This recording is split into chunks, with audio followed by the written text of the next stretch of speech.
Hello दोस्तों, स्वागत है आपका हमारे यूट्यूब चैनल में। बीए फर्स्ट सेमेस्टर इकोनॉमिक्स के सीरीज को आगे बढ़ाते हुए आज हम लेकर आए हैं इकोनॉमिक्स का पार्ट 5, जिसके अंतर्गत हम एक महत्वपूर्ण टॉपिक आपको बताने वाले हैं, साम्य की अवधारणा एवं इसके प्रकार। ये हमारा चैप्टर नंबर 4 है। इसको इंग्लिश में कहते हैं concept of equilibrium and it's type. इससे रिलेटेड जो प्रश्न पूछे जाते हैं वो इस प्रकार के आते हैं, जैसे साम्य की अवधारणा को स्पष्ट कीजिए एवं इसके प्रकारों का वर्णन कीजिए। यह आता है कि संतुलन से आप क्या समझते हैं। साम्य को ही संतुलन कहते हैं। आर्थिक विश्लेषण में इसके महत्व को समझाइए। यह आ सकता है कि स्थैतिक एवं प्रायोगिक संतुलन की परिभाषा दीजिए। दोनों के गुण एवं अवगुण को बताइए। स्थैतिक एवं प्रायोगिक संतुलन ये संतुलन का एक प्रकार है। इसका डिस्कस हम आगे करेंगे। तो इस प्रकार से छोटे क्वेश्चन भी बन सकते हैं, लेकिन ये ऊपर का जो पहला और दूसरा क्वेश्चन है ये लॉन्ग आंसर में, दीर्घोत्तरीय प्रश्न में पूछा जाता है। तो चलिए पहले हम ये समझते हैं कि संतुलन क्या है। जैसा कि आप जानते हैं कि साम्य की अवधारणा, संतुलन की अवधारणा में एक शब्द संतुलन को हमें समझना है। दोस्तों, संतुलन बहुत ही जाना माना शब्द है। अपने जीवन के किसी ना किसी क्षेत्र में कभी न कभी इस शब्द को आपने जरूर सुना होगा, अपनाया भी होगा। जैसे कुछ वाक्य आते हैं, मानसिक संतुलन बनाए रखें, और मेज अगर रखा हुआ थोड़ा ऊबड़ खाबड़ है तो आप ये कहते हैं कि इसके पाए के नीचे कुछ लगा दीजिए ताकि मेज संतुलित हो जाए। इस प्रकार से हमने देखा है कि संतुलन का शब्द कई जगह हमें सुनने को मिलता है और इसके विषय में हम समझते भी हैं कि संतुलन क्या है। अब अगर हम ये सोचें कि अर्थशास्त्र में संतुलन की आवश्यकता क्यों आ पड़ी, अब इसकी आवश्यकता अर्थशास्त्र में क्यों है, तो इसकी आवश्यकता अर्थशास्त्र में इसलिए है क्योंकि अर्थशास्त्र में भी हमें संतुलन बना के रखना पड़ता है। अर्थशास्त्र के अंग में जैसे हमने बताया था कि उसमें कुछ पार्ट होते हैं अर्थशास्त्र के, जैसे उत्पादक एवं उपभोक्ता। उत्पादक एवं उपभोक्ता, तो उत्पादक और उपभोक्ता के बीच संतुलन को बनाए रखना अर्थशास्त्र में संतुलन को दर्शाता है। यदि मान लीजिए उपभोक्ता ज़्यादा हो गए, कंज्यूमर बढ़ गए, वस्तु की मांग बढ़ गई और उत्पादन कम है, तो अर्थव्यवस्था गड़बड़ा जाती है। इसलिए हमें यह सदैव ध्यान रखना है कि किस प्रकार से अर्थव्यवस्था को संतुलित बनाए रखें, ताकि अगर मांग बढ़ती है तो उत्पादन भी किसी न किसी प्रकार से बढ़ाएं, और यदि उत्पादन नहीं बढ़ता है तो मूल्य बढ़ा दें, जिससे मांग ऑटोमेटिक घट जाएगा। इसीलिए जो हमारे अर्थशास्त्री हैं वो हमेशा कोशिश करते हैं कि किस प्रकार से अर्थव्यवस्था को संतुलन बनाकर रखा जाए। जैसे मान लीजिए किसी चीज़ की मांग बढ़ जाती है तो हमें उत्पादन भी बढ़ाना होगा, और उत्पादन बढ़ाना यदि संभव ना हो, मान लीजिए खनिज तेल है तो खनिज तेल का तो जो क्षेत्र है वो सीमित है, इसका उत्पादन बढ़ाना तो संभव नहीं है। तो फिर हम ये करते हैं कि जैसे इस समय मांग बहुत ज़्यादा बढ़ गई है, गाड़ियों की संख्या बहुत ज़्यादा बढ़ गई है, तो इसके रेट को बढ़ा देते हैं। रेट बढ़ने से क्या होगा कि अब आदमी जहाँ बहुत ही आवश्यक होगा वहीं पर उसका उपयोग करेगा, और इस प्रकार से मांग उसकी घट जाएगी और हम मांग और पूर्ति के बीच एक बैलेंस बना लेंगे। तो हमेशा हम उपाय सोचते रहते हैं कि किस प्रकार से अर्थव्यवस्था में, इकोनॉमिक्स के क्षेत्र में संतुलन को बनाकर रखें। तो चलिए पहले हम पॉइंट को इसमें समझते हैं कि संतुलन क्या है और अर्थशास्त्र में इसको किस प्रकार से डिफाइन करते हैं, कितने प्रकार के संतुलन यहाँ पर देखने को मिलते हैं। तो परिभाषा हम देखते हैं पहले संतुलन की। संतुलन, जिसे इंग्लिश में कहते हैं इक्विलिब्रियम। अंग्रेजी भाषा का शब्द इक्विलिब्रियम लैटिन भाषा के दो शब्द एक्वस तथा लिब्रा के योग से मिलकर बना है, जिसे हम इक्विलिब्रियम कहते हैं, जिसका आशय है समान तुलना। ये इसका एक शाब्दिक अर्थ है संतुलन का, कि संतुलन कैसे बना है। तो संतुलन जो बना है, जो एक अंग्रेजी भाषा का शब्द है इक्विलिब्रियम, ये लैटिन भाषा के दो शब्द एक्वस और लिब्रा के योग से मिलकर एक लैटिन शब्द बना है इक्विलिब्रियम, जिसका मतलब होता है समान तुलना। अर्थात तुलना करें, बिल्कुल समान रहे, समानता का भाव रहे, तो उसे हम कहते हैं संतुलन। अब कुछ अर्थशास्त्रियों ने भी अपने अपने अनुसार संतुलन की परिभाषा को बताया है। जैसे अर्थशास्त्र साम्य गति में परिवर्तन की अनुपस्थिति को दर्शाता है। अर्थशास्त्र में जो साम्य गति है, यदि उसमें कोई परिवर्तन होता है तो इसकी अनुपस्थिति को दर्शाता है। साम्य अवस्था यही है कि अगर कोई परिवर्तन हो रहा है तो होने ना पाए। ये प्रोफेसर जे के मेहता के शब्दों में बताया गया है। प्रोफेसर हैंसन ने बताया है कि साम्य वह अवस्था है जिसमें उस समय पर विद्यमान आर्थिक परिवर्तन की प्रवृत्ति नहीं होती है। साम्य वह अवस्था है जिसमें उस समय पर विद्यमान आर्थिक परिवर्तन की प्रवृत्ति नहीं होती है। अर्थात हम ये समझते हैं दोनों परिभाषाओं के अनुसार कि अर्थव्यवस्था में किसी भी प्रकार का परिवर्तन न हो तो उसे हम क्या कहते हैं, संतुलन या साम्य। अब हम यहाँ पर समझते हैं संतुलन के प्रकार। कितने प्रकार के संतुलन देखे जाते हैं? तो यहाँ पर 5 टाइप हैं और सभी में 2-2, 3-3 पार्ट हैं। जैसे पहला पार्ट है स्थिर संतुलन, अस्थिर संतुलन, तटस्थ संतुलन। दूसरा है आंशिक संतुलन, सामान्य संतुलन। फिर है स्थैतिक संतुलन, प्रावेगिक संतुलन। फिर है अल्पकालीन संतुलन, दीर्घकालीन संतुलन। फिर है एकाकी संतुलन और बहुमुखी संतुलन। अब हम इसमें एक एक करके सभी टाइप के संतुलन को परिभाषित करेंगे, इसे समझेंगे कि ये संतुलन क्या है। तो सबसे पहले हम ये समझते हैं स्थिर संतुलन। स्थिर संतुलन जिसे इंग्लिश में कहते हैं स्टेबल इक्विलिब्रियम। प्रोफेसर पीगू के अनुसार, अर्थशास्त्री प्रोफेसर पीगू के अनुसार कोई प्रणाली स्थायी संतुलन में तब होगी जब वह अपनी प्रारंभिक अवस्था से हटने के पश्चात पुनः अपनी मूल अवस्था में वापस आ जाए। तो इसकी तुलना एक पेंडुलम से की गई है। स्थिर संतुलन वो है कि अगर मान लीजिए अपने स्टेट से थोड़ा असंतुलित भी हो जाती है, थोड़ा हट भी जाती है, तो एक निश्चित समय के बाद फिर अपनी अवस्था में आ जाए। जैसे हम लोग पेंडुलम को देखते हैं कि इसका जो साम्य है बीच में, इससे अगर थोड़ा लेफ्ट या राइट डिस्प्लेस भी कर दें, विस्थापित भी कर दें, तो छोड़ने के बाद फिर ये अपनी ही अवस्था में आ जाती है। तो ऐसे संतुलन को स्थिर संतुलन कहते हैं। अर्थात ऐसा संतुलन जो अपनी साम्य अवस्था से हटने के बाद यदि उस पर फोर्स हटा दिया जाए या थोड़ी देर इंतजार कर लिया जाए तो अपनी प्रारंभिक अवस्था में पुनः आ जाती है। तो इसको हम क्या कहते हैं, स्थिर संतुलन या स्टेबल इक्विलिब्रियम। मार्शल के अनुसार, मार्शल ने भी बताया है कि जब मांग एवं पूर्ति बराबर होती है, जितनी मांग है उसके अनुसार पूर्ति है, तो कीमत संतुलन की अवस्था में होती है। और यदि किसी कारण से मान लो बढ़ भी जाए तो पुनः उसी अवस्था में आना चाहती है, क्योंकि मांग और पूर्ति दोनों बराबर हैं। और किसी कारण से अगर कीमत बढ़ भी जाती है तो कुछ समय बाद फिर वो लौट के उसी अवस्था में आ जाती है। तो इस प्रकार के संतुलन को हम क्या कहते हैं, स्थिर संतुलन, इंग्लिश में कहते हैं स्टेबल इक्विलिब्रियम। दूसरा संतुलन है अस्थिर संतुलन, जिसे कहते हैं अनस्टेबल इक्विलिब्रियम। अस्थिर संतुलन वह स्थिति होती है जब कोई वस्तु किसी असंतुलन के पश्चात अपनी प्रारंभिक स्थिति में वापस ही ना आए। एक बार उसमें असंतुलन हो जाए, संतुलन उसका हट जाए, तो लौटकर अपनी स्थिति में वापस ही ना आए। जैसे कोई सीमित क्षेत्र है, सीमित उत्पादन है, जब उसका रेट बढ़ जाता है तो चूंकि अब उसकी ये संभावना नहीं है कि उसका उत्पादन बढ़ पाएगा और वो असंतुलन सदा के लिए हो जाता है। जो उसका रेट बढ़ता है वो सदा के लिए हो जाता है। तो ऐसे संतुलन को हम अस्थिर संतुलन कहते हैं कि एक बार इसका संतुलन हट जाए तो फिर वो सदा के लिए हो जाए।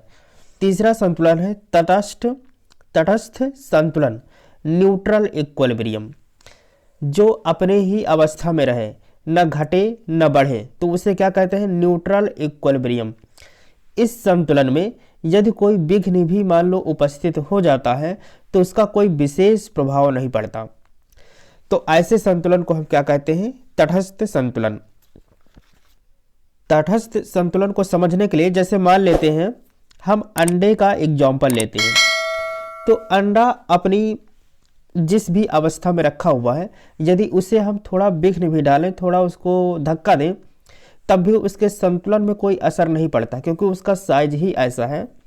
ये देखिए, इसके संतुलन में कोई असर नहीं पड़ेगा। पिगू के अनुसार, पिगू अर्थशास्त्री हैं, इन्होंने भी बताया है कि एक अंडा जो अपने लंबाई के रुख खड़ा पड़ा है तटस्थ संतुलन में है। ये एक इसका उदाहरण है कि न्यूट्रल इक्विलिब्रियम क्या होता है। इसी प्रकार से इसमें एक प्रश्न और बनता है लघु उत्तरीय प्रश्न में कि स्थिर एवं अस्थिर संतुलन में अंतर बताइए। तो जब भी अंतर लिखने को आता है तो हम बीच में एक लाइन खींचते हैं, इधर स्थिर संतुलन और इधर अस्थिर संतुलन लिखते हैं। फिर स्थिर और अस्थिर दोनों में हमने जो भी बातें बताई हैं उसको एक एक साइड करके लिखते हैं और आंसर देते हैं। तटस्थ संतुलन को हम ग्राफ के माध्यम से समझते हैं। मान लेते हैं यहाँ पे OQ क्या है, मात्रा है, और OP कीमत है। किसी समय मान लो किसी परिस्थिति में ये जो OP कीमत है OP1 पर पहुंच जाता है, तो OP1 हो जाने पर भी एक इवन नया संतुलन बन जाता है और मात्रा और कीमत के बीच संतुलन बना ही रहता है। O E1 मान लीजिए इसका संतुलन बिंदु E1 हो भी गया, तब भी हम देखते हैं कि QE1 और OP1 के बीच जो एक संतुलन है वो बना रहता है, आंशिक संतुलन, जिसे कहते हैं पार्शियल इक्विलिब्रियम। प्रोफेसर शुम्पीटर के अनुसार आंशिक संतुलन वह होता है जो केवल आंकड़ों की सीमित मात्रा पर आधारित होता है। जैसे किसी एक उत्पाद मात्र की कीमत को ही ले लिया जाए तो आंशिक संतुलन वह होता है जो केवल आंकड़ों की सीमित मात्रा पर आधारित होता है। इसमें किसी एक विशेष आंकड़े को लेकर ही हम संतुलन को परिभाषित करते हैं। दूसरा आता है सामान्य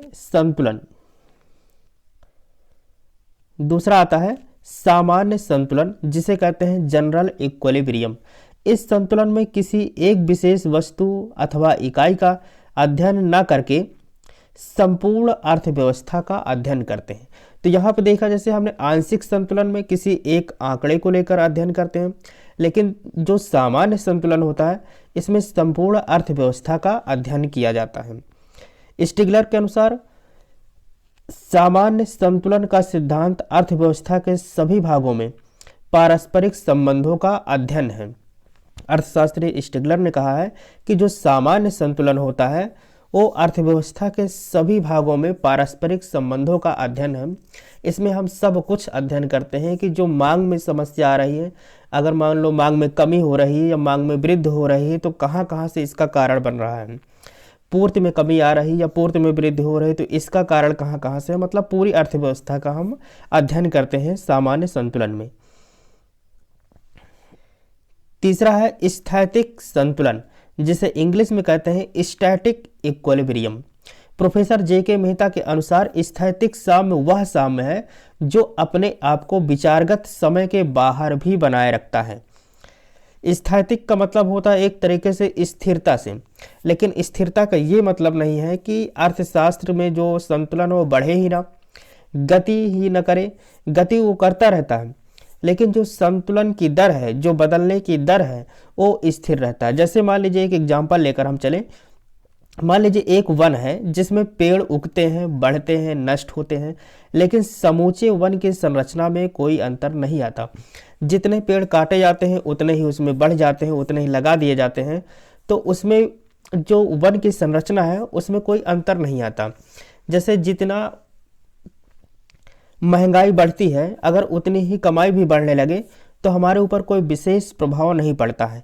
यही कारण है कि जो सरकारी कर्मचारी हैं, जैसे महंगाई बढ़ता है तो उनका DA बढ़ा दिया जाता है। DA मतलब डियरनेस अलाउंस, महंगाई भत्ता, तो उन पर कोई विशेष प्रभाव नहीं पड़ता है। तो ऐसा नहीं कि अर्थव्यवस्था गति नहीं कर रहा, गति तो कर रहा है, लेकिन उसमें जो दर है वो प्रभावित नहीं होता है।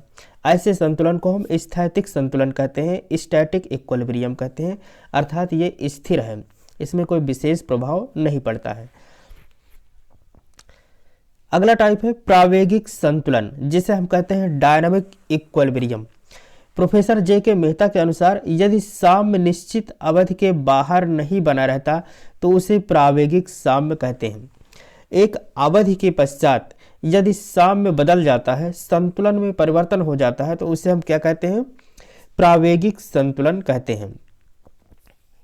इसमें स्थैतिक अवस्था की धारणा को कभी भी यथार्थ रूप नहीं मिला। ऐसा समय कभी नहीं आया कि अर्थव्यवस्था में कोई भी परिवर्तन ना हुआ हो। एक निश्चित अवधि के बाद कुछ ना कुछ परिवर्तन तो हो ही जाता है। तो ऐसे परिवर्तन को हम प्रावेगिक संतुलन कहते हैं। अगला देखते हैं अल्पकालीन संतुलन, शॉर्ट टर्म इक्विलिब्रियम। इस दशा में मांग में परिवर्तन होने पर पूर्ति में परिवर्तन उत्पत्ति के नए साधनों के द्वारा नहीं किया जा सकता। इस दशा में मांग में परिवर्तन होने पर, अगर मान लो मांग में कोई बदलाव होता है तो जो पूर्ति में परिवर्तन है उसमें उत्पत्ति के नए साधनों के द्वारा हम लोग नहीं करते। इसे कहते हैं अल्पकालीन संतुलन। जैसे मान लीजिए अचानक मांग में कोई परिवर्तन हो गई, मांग बढ़ गई है, लेकिन हम ये जानते हैं कि भविष्य में मांग बढ़ने की कोई संभावना नहीं है। तो जो छोटे समय के लिए मांग बढ़ती है उसकी पूर्ति हम किसी न किसी साधन से कर लेते हैं। उसमें साधन में कोई विशेष बदलाव नहीं करते क्योंकि वो परिवर्तन क्षणिक है। इसलिए इसे हम क्या कहते हैं, अल्पकालीन संतुलन। थोड़े समय के लिए जो संतुलन है उसे हम किसी न किसी प्रकार से मैनेज कर लेते हैं। अगला हेडिंग है दीर्घकालीन साम्य, लॉन्ग टर्म इक्विलिब्रियम। लंबे समय के लिए जो संतुलन होता है, तो लंबे समय के लिए जैसे मान लीजिए मांग में परिवर्तन होने पर वर्तमान तथा नए साधनों द्वारा पूर्ति को परिवर्तित किया जा सकता है। जैसे हम मान लीजिए समझ रहे हैं कि इस समय किसी वस्तु की मांग वास्तव में बढ़ गई है, ठंडी में जैसे गर्म कपड़ों की मांग वास्तव में बढ़ गई है, तो हमें फिर किसी नए साधन के द्वारा इस पूर्ति को परिवर्तित करना ही पड़ेगा, उसका उत्पादन बढ़ाना ही पड़ेगा। तो ऐसे परिवर्तन को हम कहते हैं दीर्घकालीन साम्य, क्योंकि मांग अब वास्तव में बढ़ गई है, छोटे समय के लिए नहीं है, तो हमें पूर्ति को बढ़ाना पड़ेगा। तो जब मांग में परिवर्तन होने पर वर्तमान और नए साधनों द्वारा पूर्ति को परिवर्तित कर ही दे तो उसे क्या कहते हैं, दीर्घकालीन साम्य या लॉन्ग टर्म इक्विलिब्रियम। अगला संतुलन है एकाकी संतुलन या सोलाइटरी इक्विलिब्रियम। एकाकी संतुलन या एकल संतुलन की स्थिति उस समय उत्पन्न होती है जब संतुलन की शर्तों को पूरा करने वाली कीमतों एवं मात्राओं का एक ही समूह होता है। अर्थात एकाकी संतुलन की स्थिति उस समय उत्पन्न होती है जब संतुलन की शर्तों को पूरा करने वाली कीमतों एवं मात्राओं का एक ही समूह होता है।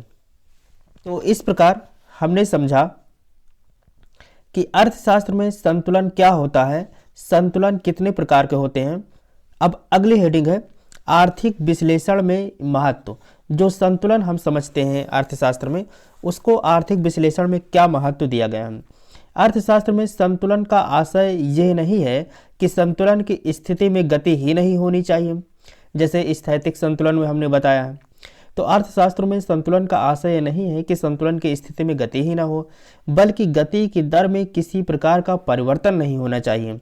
अर्थव्यवस्था में वस्तुओं का उत्पादन एवं उपभोग किया जा सकता है, अर्थात उसमें गति है। तो संतुलन का अर्थ यह नहीं कि उसकी गति ना हो, अर्थात उत्पादन उपभोग ही बंद हो जाए, ऐसा नहीं। उत्पादन और उपभोग चलता रहेगा, लेकिन ये होना चाहिए कि उत्पादन और उपभोग की गति की दर में कोई परिवर्तन नहीं होना चाहिए। जैसे मान लीजिए हम उत्पादन करते ही जा रहे हैं और कंज्यूमर बिल्कुल घट गए हैं, तो इससे क्या होगा, संतुलन की अवस्था गड़बड़ा जाएगी। उत्पादन और उपभोग एक समान दर से, समान गति से चलते ही रहना चाहिए। तो उसे कहते हैं अर्थव्यवस्था में साम्य है, संतुलित है ना। अर्थव्यवस्था में साम्य है, संतुलित है और स्थैतिक साम्य है। तो इस प्रकार जब तक इसकी दर स्थित रहेगी, जब तक उपभोग और उत्पादन की दर स्थित रहेगी, अर्थव्यवस्था संतुलन में रहेगी। अब हम ये समझते हैं कि संतुलन की अवधारणा का महत्व क्या है। एक एक पॉइंट में इसके महत्व को समझते हैं। पहला महत्व है आर्थिक सिद्धांतों के प्रतिपादन में सहायक जो भी आर्थिक सिद्धांत बनाए गए हैं, जैसे अधिकतम संतुष्टि का सिद्धांत, राष्ट्रीय आय वितरण का सिद्धांत, राष्ट्र में प्रत्येक व्यक्ति के जो आय का वितरण होता है, जो आकलन किया जाता है, उन सब को जानने के लिए संतुलन की अवधारणा का महत्व को समझना बहुत आवश्यक है। दूसरा है आर्थिक समस्याओं के समाधान में सहायक। जो भी आर्थिक समस्याएं होती हैं, अर्थव्यवस्था के किसी भी क्षेत्र में यदि असंतुलन की स्थिति उत्पन्न होती है तो अनेक आर्थिक समस्याएं जन्म लेने लगती हैं। इन समस्याओं का समाधान तभी होता है जब असंतुलन की स्थिति में सुधार होता है। इसके लिए आर्थिक क्रियाओं के बीच संतुलन को समझना और संतुलन को स्थापित करना परम आवश्यक है। तीसरा है भावी निर्णय लेने में सहायक। भावी निर्णय लेने में सहायक साम्य का विचार भविष्य में निर्णय लेने के लिए भी आवश्यक होता है।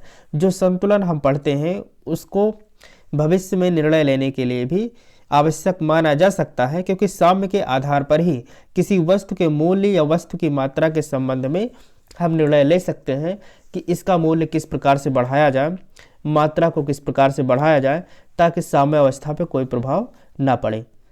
चौथा पॉइंट है उत्पादकों के लिए साम्य का महत्व।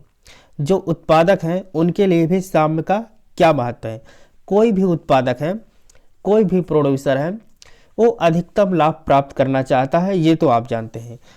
और यह निर्णय साम्य की सहायता से भी लिया जा सकता है कि किस प्रकार न्यूनतम लागत पर अधिकतम उत्पादन हो, जिससे अधिक से अधिक लाभ प्राप्त किया जा सके। पांचवा पॉइंट है उपभोक्ता के लिए साम्य का महत्व। जो कंज्यूमर है उनके लिए भी साम्य का महत्व होता है।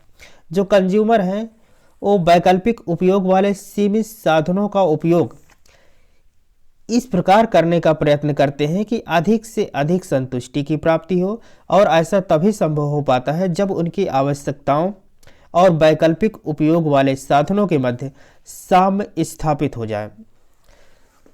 जो आवश्यकता है वो भी पूरी हो जाए और कम से कम लागत में उनको सामान मिल जाए, आवश्यकता वाली चीज़ें मिल जाए। इस दृष्टि से उपभोक्ता के लिए साम्य का विचार अत्यंत महत्वपूर्ण है। इस प्रकार हम देखें तो उपभोक्ता के लिए भी साम्य को समझना, संतुलन की अवधारणा को समझना परम आवश्यक है। आठवां पॉइंट है वस्तुओं के मूल्य निर्धारण में महत्व। जो वस्तुओं का मूल्य निर्धारण है उसमें भी इस इक्विलिब्रियम को, इस साम्य की अवधारणा को समझना परम आवश्यक है।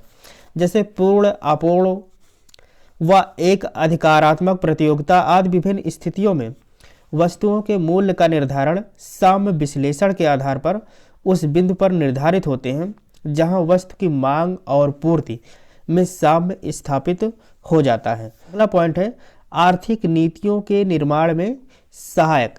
असंतुलन की स्थिति में उत्पन्न अनेक आर्थिक समस्याओं को हल करने के लिए साम्य का विचार उचित आर्थिक नीति के निर्माण में सहायता करता है, क्योंकि साम्य का विचार संतुलन की परिभाषा से, इसके आकलन से ही हम समझ सकते हैं कि किस वस्तु की मांग ज़्यादा है, किस वस्तु का प्रोडक्ट हमें ज़्यादा करना चाहिए और लोगों को, कंज्यूमर को किस प्रकार के प्रोडक्ट पसंद आ रहे हैं। तो इन सब आकलन के लिए इकोनॉमिक्स में हमें साम्य की अवधारणा को, संतुलन की अवधारणा को समझना परम आवश्यक है। इस प्रकार से ये चैप्टर जो साम्य की अवधारणा है ये समाप्त होता है। ये बहुत ही आसान और सरल चैप्टर है, बस इसमें थोड़ा सा हमें ध्यान देना है और इसे समझ कर तैयार करना है। धन्यवाद।